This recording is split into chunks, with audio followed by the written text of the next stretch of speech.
माणिकचंद पहाडी विधी महाविद्यालय येथून मी कायद्याचा विद्यार्थी म्हणून पासआउट झालो. कारण की जे काय आमचं मंदिर आहे ते आम्ही लोकवर्गणीतून केलेलं आहे. कुठल्याही नेत्याचा कुठलाही खंड वापरला. पण ते दोन वयोवृद्ध माणसं होते, ते तिथं दगड सारत होते आणि ती देवी पडलेली होती. मग मी सहज म्हणलं की ते आपण बांधून टाकू म्हणलं. म्हणजे माझ्या वैयक्तिक आयुष्यावर पण चिखलफेक झाली. पण ते बघा, टोटल आमचे 6 सदस्य आहेत. 125 मताने आम्ही निवडून आलो. आम्हाला ना खाली ना खाली देऊ सगळ्या आम्ही ते डॉक्युमेंट्स कलेक्ट करतो. ते आपले उपसरपंच आहेत की कुर्ला शेतकऱ्यांसाठी, तर त्या जवळपास 26 आमच्याकडे झालेले आहेत. म्हणजे जवळपास 15 गायकोट्यांचं मंजुरी झालेली आहे. इकडे पाण्याचा खूप मोठा प्रॉब्लेम आहे. पाण्याची योजना, घरकुल असो, रस्ते असो, लाईट असो. सरपंच प्रामाणिक कसा असावा? सौर ऊर्जाचं चालतं ते गावातल्या ज्या जमिनी त्या भाडेतत्वावरती आहेत का म्हणजे विकलेले आहेत काय? आता नमस्कार, मी अशोक देवकते. थेट भेट या कार्यक्रमामध्ये आज आपल्या सोबत परळी तालुक्यातील एक अभ्यासू नेतृत्व, कार्यशील, ज्यांची ओळख त्यांच्या कामातून ओळख होते असे मलनाथपूरचे भूमिपुत्र व गावचे एक कार्यशील सरपंच म्हणून ज्यांची मलनाथपूर या पंचकृषीमध्ये ओळख आहे असे ॲडव्होकेट आदरणीय जगन्नाथ मुसळे साहेब आणि आपल्यासोबत गावचे उपसरपंच, या दोघांची आपण आज चर्चा करणार आहोत की गावातील विकास कामं, गावातील सामान्य लोकांच्या अडीअडचणी, या विकासात्मक कामाबद्दल आपण चर्चा करणार आहोत. या दोघांचंही साहेब आपलं थेट भेट या कार्यक्रमामध्ये मनपूर्वक स्वागत. मुलाखतीच्या सुरुवातीला माझा प्रश्न असा आहे की तुमचं शिक्षण आणि तुमच्यावरती संस्कार कुणाचे झाले? माझं प्राथमिक शिक्षण जिल्हा परिषद, जी माझ्या गावातली शाळा आहे, तिथं 4थी पर्यंत झालेलं आहे. आणि 5वी ते 10वी स्वामी विवेकानंद विद्यालय गाडी पिंपळगाव येथे झालं. आणि त्याच्यानंतर जे काही कॉलेजचे जे काही शिक्षण म्हणतात आपण, ते परळी वैजनाथ येथील वैद्यनाथ कॉलेजमध्ये 11वी ते 12वी आणि ग्रॅज्युएशन 15वी पर्यंत माझं BA आहे माझं. आणि नंतर त्याच्या पुढचं जे काही शिक्षण आहे त्या शिक्षणासाठी मी छत्रपती संभाजीनगर येथे 2003 जुलैला गेलो होतो मी कायद्याचा अभ्यास करण्यासाठी. वडिलांची आमच्या खूप इच्छा होती की एक इंजिनियर व्हावा आणि एक वकील व्हावा. मी अगोदर व्यवसाय करायचो, 3 वर्ष व्यवसाय केला. आणि शिक्षणाच्या अगोदर व्यवसाय केला? हो हो हो. म्हणजे वकिली व्यवसायाच्या अगोदर व्यवसाय करत होतो मी, कृषी सेवा केंद्र चालवत होतो. पण तो बंद केला वडिलांनी. तो म्हणले की आपल्याला शिक्षण महत्वाचं आहे. मग त्यामुळं माणिकचंद पहाडी विधी महाविद्यालय येथून मी कायद्याचा विद्यार्थी म्हणून पासआउट झालो. आणि भारतातल्या प्रत्येक हायकोर्टला मी काम केलेलं आहे. उच्च न्यायालयामध्ये, सुप्रीम कोर्टामध्ये आता जस्ट 16 तारखेला जाऊन आलो मी. 8 दिवसाला 15 दिवसाला सुप्रीम कोर्टला चक्कर असते. मॅटरच्या ह्यानं जाणं होतं, गाठीभेटी मित्रांच्या अभ्यासाच्या दृष्टिकोनातून सगळ्यांशी भेटीगाठी होतात. हे शैक्षणिक जो काही हे आहे, वडिलांची इच्छा होती, मोठ्या बंधूंचं पाठबळ होतं, त्यामुळं आम्ही इथपर्यंत आलोत. आणि हे सगळ्यांचे थोर मोठ्यांचे गाववाल्यांचे आशीर्वाद, त्याच्यातून ही सेवा करायला भेटते. एकंदरीत तुम्ही कायद्याचा अभ्यास केला आणि मग त्यानंतर म्हणजे तुमच्या जीवनावरती, माणसाच्या जीवनात संस्कार महत्वाचे असतात की तुम्हाला असे कुणाचे संस्कार लाभले की बाबा आपण म्हणजे कुठल्या तरी सामाजिक कार्यात जावं आणि चांगलं काम करावं असं? नाही, हे बघ, सामाजिक कार्यामध्ये काम करायचं तर एक मध्यमवर्गीय कुटुंबातून आलेलो आम्ही आहोत. त्याच्यामुळं आम्ही जे काही वडिलांचं जे काही राहणीमान आणि त्यांचं जे काही उच्च शिक्षित लोकांसोबत काही जे काही त्यांचं उठणं बसणं असायचं, त्याच्यातून त्यांची जी काही वडिलांची इच्छा होती, त्यातून आमचे मोठे बंधू त्यांचं खूप मोठं पाठबळ, म्हणजे शिक्षणामध्ये, सामाजिक कार्यामध्ये थोडंसं ढील देणं मला. तर ह्याच्यातून म्हणजे प्रेरणा जी आहे ती घरचीच आहे की घरी येऊन जर आपण फ्रीडम असेल तर आपण सामाजिक कार्य म्हणजे काय असतं की तुमचंच घ्यायचं आणि तुम्हाला द्यायचं नसतं. त्याला स्वतःचं पण काहीतरी डिव्होशन द्यावं लागतं आणि स्वतःचा वेळ द्यावा लागतो, स्वतः खर्च करावा लागतो. 4 पैसे आपण कमवल्यानंतर त्याच्यातून समाजाची सेवा घडते. बरं, म्हणजे हे सगळं तुम्ही करत असताना अगोदर व्यवसाय केला, नंतर तुम्ही कायद्याचा अभ्यास केला, मग नंतर हे तुम्हाला असं कधी वाटलं की बाबा आपण आता राजकारणात जायला पाहिजे किंवा काय, ही गोष्ट अशी कुठला तरी एखादी गोष्ट घडते की आपण नाही आता इकडे गावच्या नाही, राजकारण हा विषय माझ्यासाठी नाहीये. मी स्वर्गीय गोपीनाथ मुंडे साहेबांसोबत राहिलेलो आहे, त्यांचा मी कार्यकर्ता आहे. वडिलांपासून वडील पण त्यांचे कार्यकर्ते होते. एक स्वाभिमान जपला, नेत्यानं पण कार्यकर्त्याला कसं सांभाळायचं ते त्या नेत्याकडून शिकलो मी. म्हणजे स्वर्गीय गोपीनाथ मुंडे साहेबांकडून आम्ही शिकलो ह्या सगळ्या गोष्टी. आणि सामाजिक कार्यामध्ये येण्याचं कारण म्हणजे असं की मीच पहिल्यापासून मला माणसांमध्ये राहायची सवय. म्हणजे मी इथं कॉलेजला असेल आता नंतर संभाजीनगरला असेल, पण मी गावातली जी काही माझी नाळ आहे ती मी नाळ तोडली नव्हती. म्हणजे मी म्हणजे सर्वांच्या गावातल्या लोकांशी संपर्क माझा कंटिन्यू असायचा. कोणाचे काय सुख आहे, दुःख आहे, काय चालू आहे, काय नाहीये, सगळ्यांच्या संपर्कात. म्हणजे लहान लेकरापासून ते मोठ्या वयोवृद्ध माणसापर्यंत मी संपर्क कधीच तोडला नव्हता. आणि घटना अशी होती की 2002 ला मी त्यावेळेस शाळेत होतो आणि त्यावेळेस आमच्या चुलती उभा टाकल्या होत्या ग्रामपंचायतला. तर त्यावेळेस मला एक थोडा फिरण्याचा योग आला होता की त्यावेळेस मतदार राजासोबत कसं भेटायचं, कसं बोलायचं, तिथून आम्ही ती सुरुवात होती. मी तेव्हा स्वप्न पडायचे की आपण असं केलं तर कसं व्हायला पाहिजे, आपण करायला पाहिजे. पण आपल्यापाशी काही नव्हतं त्यावेळेस. म्हणजे आपण समाजासाठी जे द्यायचं म्हणतात ते आपल्यापाशी काही नव्हतं.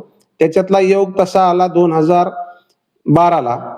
त्यावेळेस स्वर्गीय गोपीनाथ मुंडे साहेब होते, तर त्यांच्याकडे आमची काही मंडळी गेले, आम्हाला एक पॅनल करायचा आहे म्हणून. म्हणजे गावात ग्रामपंचायत लढवायची. मी लहान सगळ्यांपेक्षा, तरी पण सिनियर मंडळींनी सगळ्यांनी आम्हाला सहकार्य केलं. आणि त्यावेळेस मग वैद्यनाथ शुगर कारखान्यावरती मिटिंग झाली मुंडे साहेबांसोबत. आमचे चेअरमन आहेत, माजी चेअरमन बालासाहेब खडके, ते एक होते, मारुती मुसळे, असे 4-5 जण व्यक्ती होते. साहेबांना म्हणले की तुम्ही वकील साहेबांना सांगा एकदा, म्हणजे आहे. पण आमच्याकडे थोडं गणित वेगळं राहतं, त्यामुळे माझी काही इच्छा होती. पण मी 2 दिवसामध्ये उमेदवार ठरलो आणि त्यावेळेस 12 ते 17 उपसरपंच होतो मी त्यावेळेस. आणि त्याच्यातून काम करण्याचा म्हणजे आवड निर्माण झाली की समाजासाठी आपण काय करायला पाहिजे. आम्ही ते क्रिकेट वगैरे वगैरे इकडे बरेच काही स्पर्धा वगैरे घ्यायचो त्यावेळेस. पण कोरोनाच्या काळापासून थोडं कमी झालं पुन्हा. तर एकंदरीत असं आहे की म्हणजे तुमच्यावरती डायरेक्ट राजकारणाचा म्हणजे प्रभाव म्हणलं तर मुंडे साहेबांचा समजा प्रभावाखाली तुम्ही सुरुवात केली. मुंडे साहेब हेच आमचे म्हणजे मुंडे साहेब हयात होते तो त्यावेळेस तुम्ही उपसरपंच म्हणून या गावाचा कारभार हो 2012 ला तुम्ही पहिल्यांदा 2012 ते 17. पण देवाने घाला घातला आणि साहेबांना म्हणजे साहेबांचं देहावसन झालं. तर त्याच्यानंतर मग मी थोडासा अलिप्त झालो पुन्हा. नंतर मी म्हणजे सामाजिक कार्यातून. राजकारण हा माझ्यासाठी विषय नाहीये. सामाजिक कार्यावर तुमचं सगळ्यात जास्त फोकस.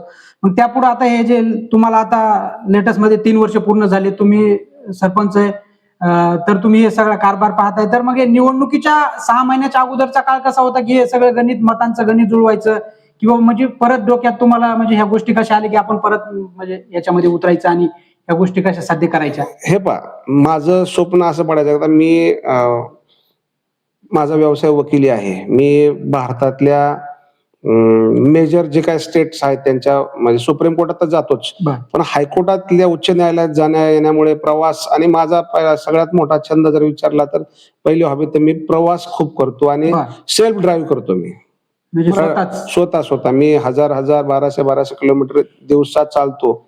आणि मला काय कुठं जर काही गोष्ट दिसली तर मी म्हणतो की ती आपण आत्मसात करावी आणि आपल्या गावासाठी काय करता येईल. अच्छा, म्हणजे बाहेर राज्यात किंवा इकडं तुम्ही मोठ्या मोठ्या सिटीनी फिरून तिथलं काहीतरी नॉलेज आपल्या गावात म्हणजे इथं आणायचं आणि युवकांसाठी किंवा गावातल्या नागरिकांसाठी काहीतरी प्रेरणा मिळावी, म्हणजे ह्या डोक्यात तुमचा उद्देश असतो. तोच विषय की आमचे जे काही इलेक्शन डिक्लेअर झालं ऑक्टोबर-नोव्हेंबर 2022 ला, तर त्याच्या अगोदर वडील आणि मला जयपूर हायकोर्टात मॅटर होतं.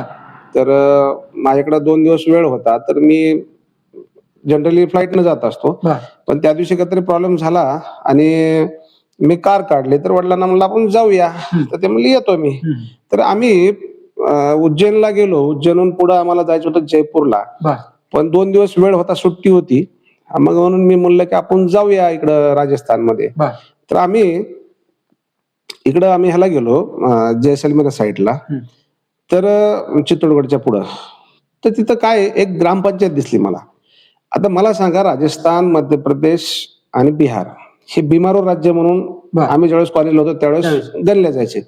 पण तिथली एक ग्रामपंचायत बघितली मी रोडच्या साईडला. बर, माझ्याकडे फोटो असेल, तो संग्रहित असतो म्हणजे माझ्याकडे. तुम्ही असं बघण्यासाठी गेलतात का चलत चलत? नाही, रोड निदर्शनास आलं? निदर्शनास आलं. बरं. मग मी म्हणलं की आपल्या इथं असं का नसायला पाहिजे. अच्छा. त्यावेळेस आमचे वडील हयात होते, हा. त्यांना बोललो नाही मी. हा, पण डोक्यामध्ये विचार की आपण आपल्या गावासाठी काय असं करू का शकतो, करू कारण की आपल्याकडं कुठलं साधन नाहीये. हो ना. प्रत्येक सरपंच आपल्या गाडीच्या डिक्कीमध्येच ग्रामपंचायत घेऊन फिरतो. बरोबर आहे, बरोबर. मग त्यातून हा गावासाठी काय विकास करता येऊ शकतो. त्यातून आम्ही एक ग्रामपंचायत जे भवन आहे, स्वर्गीय हिंदू हृदय सम्राट बाळासाहेब ठाकरे बर. जी योजना आहे, त्याच्यातून आम्ही एक आता सध्या ग्रामपंचायत तयार केलेली आहे. तिचं फर्निचरचं काम बाकी असल्यामुळे आम्ही आणखी उद्घाटनाचा कार्यक्रम ठेवलेला नाही. आणि आम्ही जे आहे ते ग्रामपंचायत अशी म्हणजे गव्हर्नमेंट ऑफिस आहे का हे प्रायव्हेट आहे हे सुद्धा कळणार नाही. फक्त नावावरून लक्ष देईल की हे ग्रामपंचायत कार्यालय आहे. नाही, एकंदरीत तुम्ही म्हणताय ते बरोबर आहे. मी आता ही मुलाखत कव्हर करण्याच्या अगोदर मी गावात तुमच्या फेरफटका मारला अर्धा तास.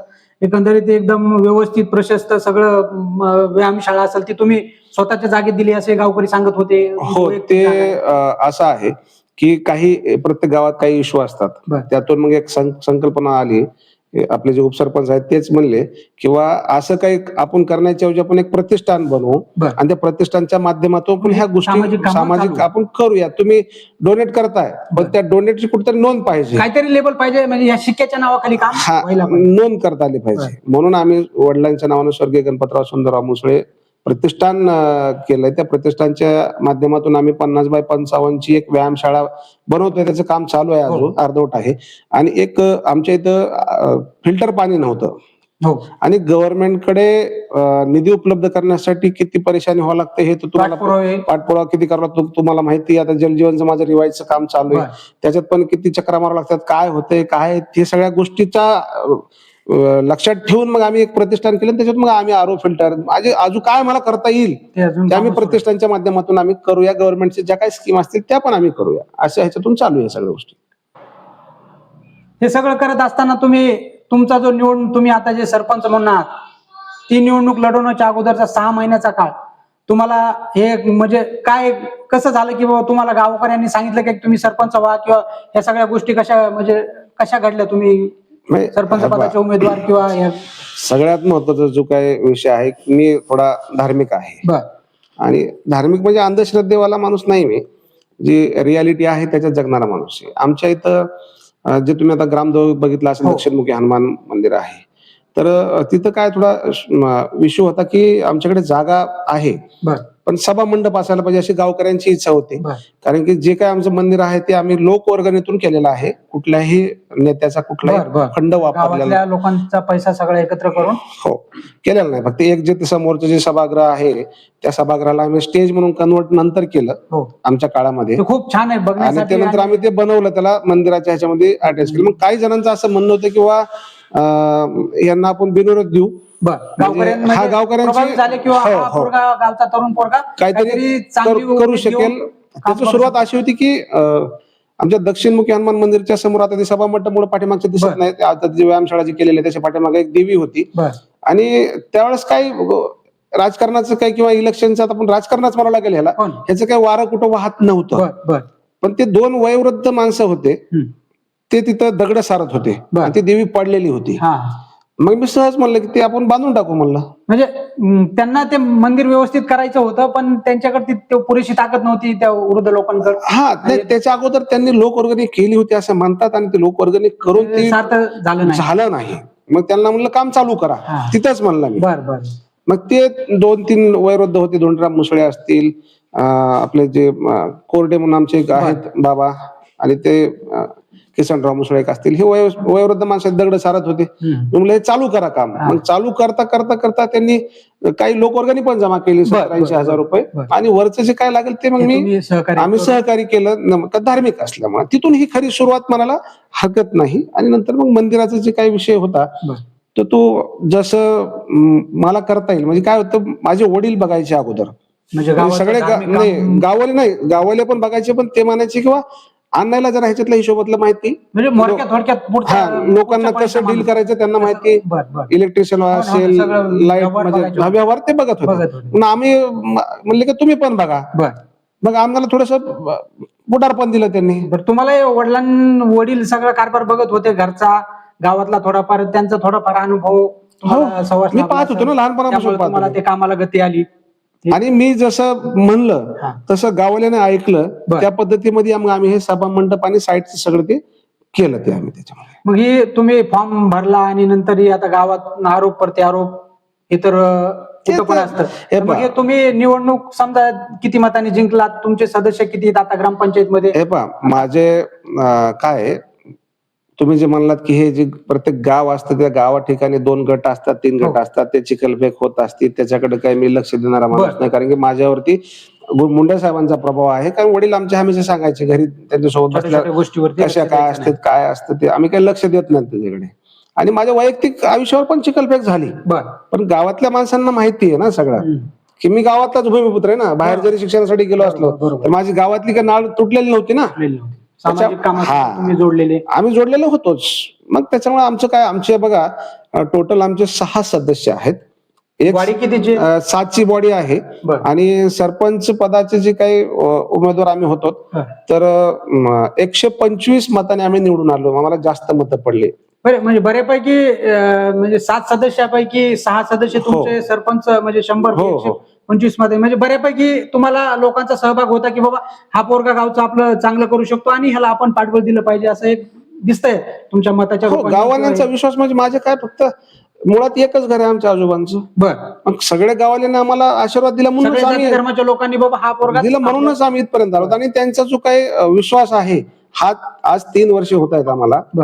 म्हणजे आजच्या दिवशी तहसील कार्यालय परळी येथे आमची निवडणूक घोषित केली होती, आम्ही जिंकून आलो म्हणून आज तारखेपर्यंत आम्ही त्यांचा सार्थक ठरवलेला आहे. जो काही आमचा अजेंडा आम्ही दिला होता गाववाल्यांना, तर त्या अजेंड्यामध्ये आम्ही जवळपास 70% आम्हाला तर वाटतं आम्ही उतरलोय. अजून 30% राहिले, त्यासाठी वेळ लागेल. आपल्या देशाचे पंतप्रधान जे आहेत नरेंद्र मोदी यांनी ज्यावेळेस सुरुवातीला आले होते, तर त्यावेळेस जो काय कारभार बघायचा असतो, ज्या पद्धतीने पारदर्शकता जी म्हणायची असते, तर ते जेव्हा चौकीदार कसा सिक्युरिटी करतो, हे मोदींकडून आम्ही शिकलो ना. शिकायला भेटलं आम्हाला ह्या गोष्टी की कसं असते. त्यासाठी मोदींना पण काय पहिल्या टर्म मध्ये ह्या काही सगळ्या गोष्टी करता आल्या नाही. वेळ लागतो. की आपल्या भारताची जी काही जगामध्ये जी काही आपलं गणनी होत होती, म्हणजे आता म्हणजे आपल्याला विचारलं जात होतं, ते आज काय विचारलं जात आहे. आमचा संकल्प एवढाच आहे की ह्या मलनाथपूरला उत्तम दर्जा, उत्तम मागणी आणि उत्तम नाव हे झालं पाहिजे. पहिल्यांदा सरपंच झाला त्या टायमाचा क्षण कसा होता? तुम्ही निवडणूक जिंकलात, गुलाल पडला, आनंद असतो किंवा आठवण येते कुणाच तरी, म्हणजे काय वाटलं तुम्हाला त्यावेळेस? त्यावेळेस बघा, हे प्रत्येकाला हा आनंदाचा क्षण असतो. हा काही माझा एकट्याचा विजय नव्हता, गावाचा मी आजही सांगतो. गावाचा विजय. हा जो काही डेव्हलपमेंट होतोय हे सगळ्या गाववाल्यांच्यामुळे होतोय. एकटा हा कुठलाच व्यक्ती करू शकत नाही. जेवढे आमचे मित्र कंपनी आहेत, आज आम्ही कुठलं जरी काम केलं तरी 20 ते 25 युवक कुठल्याही अपेक्षा शिवाय सोबत असतात. मी 3 वर्षामध्ये आतापर्यंत एकही रोजगारी कामाला लावलेला नाही गावामध्ये. सगळे युवक मदत करतात. जेवढे काय आम्ही जलजीवनचं काम करून घेता आलं, आमचे युवकच होते सगळे नळ जोडणीला. म्हणजे कुणाला बाबा तुला पैसे देतो, तुम्हाला थोडी मदत करा असा विषय काहीच लागत नाही. आम्ही जर म्हणलं पुरवत चला जायचं तर लगेच सगळे निघतात, असं काही नाही. आणि इव्हन युवकच नाही, वयोवृद्ध सुद्धा येतात सगळेजण, मार्गदर्शन करतात, ज्याला जमतंय ते काम करतात. फक्त त्यांचं मनात एकच असतं त्यांचं की ह्यांना काही पाहिजे नाही, म्हणून ते येतात. गावासाठी म्हणून ते येतात. त्यांना दिसतंय ना, तुम्ही साधा पाहिला असेल की काय पाहिजे मला. सगळं जे होतंय ते गावासाठी प्रशस्त. काहीच आपण एखाद्या संविधानिक पदावर बसतो त्यावेळेस एक वेगळी जिम्मेदारी असते, ती निभवण्यासाठी तुम्हाला काय अडचणी आल्या किंवा काय वेगळ्या गोष्टी शिकाव्या लागल्या किंवा काय ह्या गोष्टी कशा घडल्या? हे पहा, सगळ्यात महत्वाचा जर विषय सांगायचं म्हणलं तर माझा जे काय स्वभाव आहे की तो ना खाएंगे ना खाने देंगे. सगळ्यात महत्वाचा तिथून मला त्रास सुरुवात झाला. काही लोकांचं म्हणणं असं असते, प्रत्येक ठिकाणी असे असतात की आमचं काम आहे आम्ही करून घेतो. जर एक व्यक्ती म्हणला की मी माझं काम करून घेतो, तर 99 लोकांनी कोणाकडे जायचं? 99 लोक हे स्वयंभू नसतात. त्यांना कुणावर तरी अवलंबून राहावं लागतं. किंवा एखादं काम करायचं आहे, ते 10 रुपये कोणाकडून घेतले तर ते 10 रुपये परत द्यायचे, पण त्यांच्याकडे ही झाली पाहिजे, ताकद झाली पाहिजे. ताकद कधी येते? जोपर्यंत तो स्वतः स्वावलंबी बनत नाही तोपर्यंत अशा सुरुवातीच्या काळामध्ये त्रास झाला, फक्त ह्या करप्शनच्या मुद्द्यावरती झाला. तुम्ही सरपंच झाल्यापासून 3 वर्ष कालावधी पूर्ण झालाय.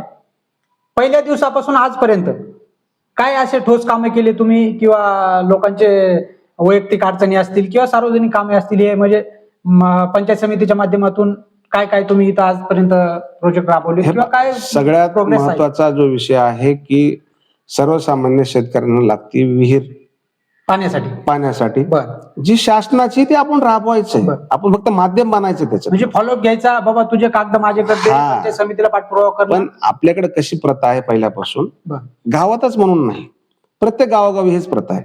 सरपंचांना ते कागद गोळा करायचे, त्या व्यक्तीला सोबत घ्यायचं आणि पंचायत समितीला घेऊन जायचं. पहिला दिवस जातो फक्त त्याचा एक व्हिजिट द्यायला. असे वारंवार 8 दिवस जातात, 15 दिवस जातात, 2 महिने जातात, तेव्हा त्याला कुठंतरी ती योजना मिळते असं समजतंय. आमच्याकडे ती तशी पद्धत नाहीये. मग कसं करतात? आम्ही ते डॉक्युमेंट्स कलेक्ट करतो, एस्टिमेट सगळं गावातच तयार करतो फाईल पूर्ण. हो, ज्याची इच्छा आहे त्याचे आम्ही डॉक्युमेंट्स, आमचे जे काही रोजगार सेवक आहेत, आमचे जे काही कर्मचारी आहेत, आमचे काही मित्रमंडळी आहेत, जसे आपले उपसरपंच आहेत, की कुणाला काय लागतंय ते आम्ही विचारतो. हा, तुला गरज आहे ना, तू आणून दे, हे कागदपत्र आम्हाला आणून दे, आम्ही त्याचं फॉलो करू. तशातून आम्ही जवळपास आता जलसिंचनाच्या ज्या विहिरी आहेत शेतकऱ्यांसाठी, तर त्या जवळपास 26 आमच्याकडे झालेल्या आहेत, मंजूर झालेल्या आहेत. त्याच्यातल्या जवळपास 10 विहिरींचे कामं झालेले आहेत, 16 विहिरींचे कामं बाकी आहेत, अजून 15-16. एकंदरीत आता हे थोडस रस्ते वगैरे झाले की काम सुरू होतील, ते पण नाही. आता बघा, सगळ्यात महत्वाचा विषय आमच्याकडे जो 50-60 वर्षापासून प्रलंबित होता तो होता पांदण रस्त्याचा. तर त्या पांदण रस्त्यांमुळे काय होत होतं की शेतकऱ्याला आपला जो काही माल आहे किंवा शेती जी आपली कसून माल आणायचा आहे तिथं जाता येत नव्हतं. त्यासाठी सगळ्यात महत्वाचं जे आहे की आम्ही पाठपुरावा करून महाराष्ट्र शासनाने आम्हाला ताईसाहेबांच्या माध्यमातून पांदण रस्ते जे आहेत आमचे मंजूर केलेले आहेत. म्हणजे गावातल्या प्रत्येक शेतकऱ्यासाठी त्याच्या जमिनीपर्यंत किंवा त्याचा माल आपल्याला योग्य ठिकाणी म्हणजे सोयीस्कर आणता येईल. दळणवळणाचं जे काही साधन असायला पाहिजे तुम्ही मजबूत करण्याचा प्रयत्न म्हणजे चालू केलेला. आता आमचे फक्त पाण्यामुळे आम्ही थांबलोय थोडस, आणि ते झाल्यानंतर आमचा जो दळणवळणाचा शेतकऱ्याचा जो विषय आहे, बांधावर जे जायचं थेट आहे ते आमचा शेतकरी तिथपर्यंत जाऊ शकतो. त्याच्यामध्ये आमचे जवळपास 2 किलोमीटर पांदण रस्ता आहे आणि मुरुम खडीकरणाचं 4 किलोमीटर आहे. हे काम झाल्यानंतर आमच्या गावामध्ये असं कुठलाही रस्त्याचा प्रश्न राहणार नाही. पुढे घरकुलाचं काय आकडा आहे किंवा काय त्याच्यामध्ये? आता हे पाहत, जवळपास 3 वर्षामध्ये 70 ते 75 घरकुल जे मोदी आवास आणि पंतप्रधान मोदी घरकुलाचं होतं. घरकुलाचा किती आकडा आहे आणि किती कामं झालीत आणि किती पेंडिंग आहेत? बघा, सध्या जर तुम्ही गावामध्ये जर व्हिजिट दिली तर असं एकही तुम्हाला घरकुल बंद अवस्थेत किंवा काय दिसणार नाही. प्रत्येकाचं काम चालू आहे, कोणाचं स्लॅब चालू आहे, कोणाचे पत्र टाकलेत, कोणाचा कलर चालू आहे. जवळपास काही कम्प्लीट झालेत, काही कम्प्लीटच्या दिशेकडे वाटचाल चालू आहे त्यांची. 1 महिनाभरामध्ये पूर्ण घरकुल आमचे कम्प्लीट होऊन जातील. आणि दुसरा जो विषय तुम्ही गायगोट्याचा केला होता, तर ते आमच्या जवळपास 15 गायगोट्यांचं मंजुरी झालेली आहे. अजून एक 10 गायगोट्यांचं, 10 ते 12 गायगोट्यांचं प्रलंबित आहे. तर ते काही शेतकऱ्यांच्या फोटो किंवा काही कागदपत्राच्या अभावामुळे राहिलेला आहे. पदावर काम करताना सर्वात मोठं आव्हान आतापर्यंत? सगळ्यात मोठं जर आव्हान म्हणलं तर माझ्याकडे पाण्याचा खूप मोठा प्रॉब्लेम आहे. म्हणजे गावातील लोकांना पिण्याचा पाण्याचा खूप वर्षापासूनचा प्रॉब्लेम आहे. आमच्याकडे 2 सोर्स आहेत, एक गव्हर्नमेंटची एक विहीर आणि 2 अशा 2 विहिरी आहेत आमच्याकडे. तर पाण्याचा खूप म्हणजे पाणी जवळपास आता एक पाऊस झाला म्हणून ठीक आहे ना, तर पाणी राहत नाही. तर शासनाने आम्हाला एक जलजीवन जी योजना आहे जी महाराष्ट्रात आणि देशात राबवली जाते, तर त्याच्यातून जे काही योजनेचं काम होतं तर ते आम्ही आल्यानंतर पहिले कार्यकाळामध्ये आम्ही करून घेतलं. पण त्याच्यामध्ये आमचा जो सोर्स आहे, कारण हे ड्राय एरिया असल्यामुळे पाणी लागलं नाही. मग सगळ्या अधिकाऱ्यांच्या सहकार्याने, गावकऱ्यांच्या आणि सगळ्यांच्या मदतीने आम्ही नागापूर येथे जो काही रिवाइज एस्टिमेटचा जो प्रपोजल आहे ते आम्ही मंत्रालयात देऊन आता एक शेवटच्या काही मीटिंगसाठी राहिलेला आहे. तर ते एक सगळ्यात मोठं आव्हान आम्हाला ते आहे. आणि मी एक स्वतःच एक टार्गेट समजतो की ही योजना म्हणजे अचीव करायची आणि ही आपल्या सर्वसामान्य लोकांसाठी खूप गरजेची आहे. जी की स्वतः मी इथं ज्यावेळेस होतो तेव्हा मी स्वतः पाणी घेतलेलं आहे, स्वतः आणलेलं आहे.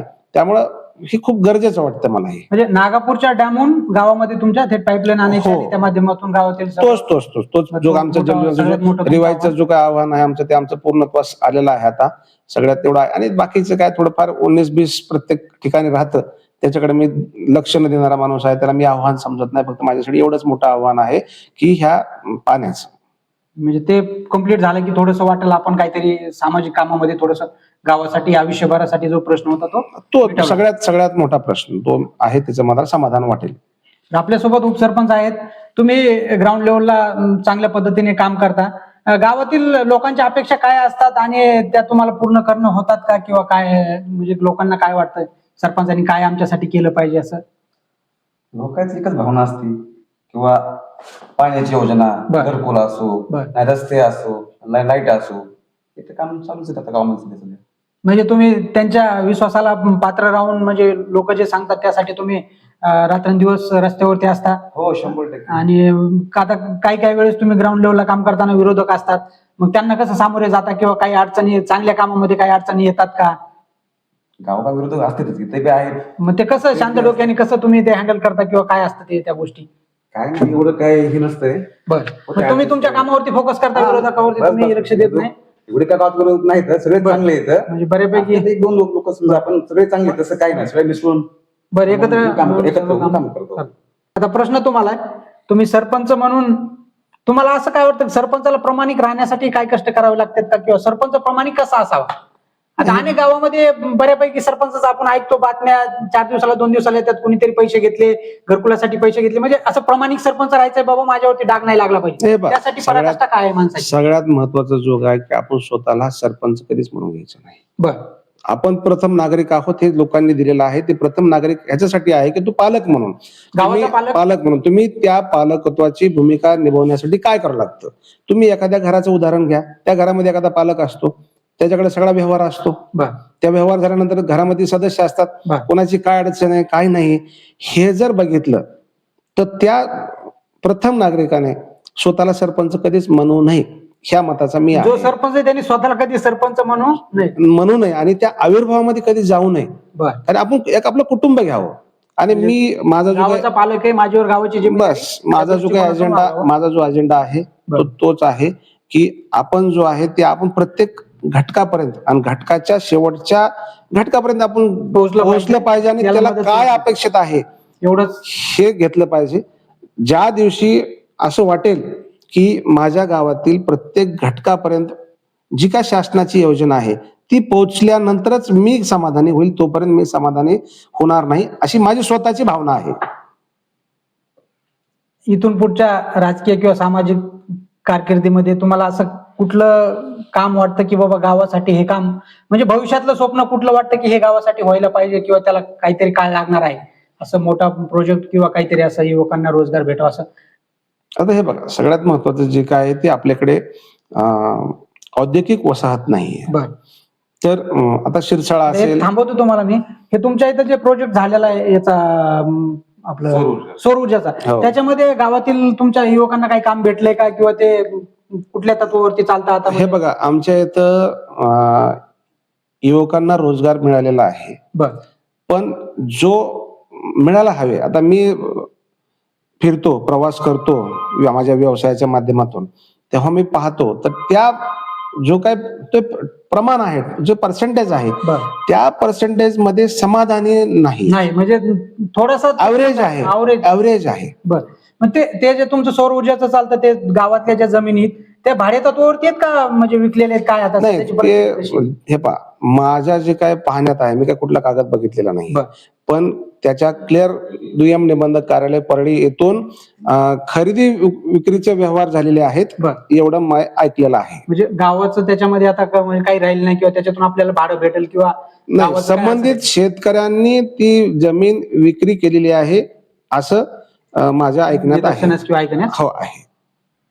साहेब, आपले विचार, अनुभव आणि एक तुमच्यातली ऊर्जा आमच्यासारख्या किंवा गावातील अनेक तरुण पोरांना एक ऊर्जा मिळते. आपलं जे उत्तम प्रकारे कार्य आहे ते यापुढेही अजून गावाच्या हितासाठी गावातील शेवटच्या नागरिकापर्यंत पोहोचावं हीच माझी एक अपेक्षा आहे. आणि आपण यापुढेही याच्यापेक्षाही चांगल्या पद्धतीने काम करावं. आपण दिलेल्या बहुमूल्य वेळेबद्दल आणि दिलखुलास चर्चेबद्दल आपले मनपूर्वक धन्यवाद. धन्यवाद.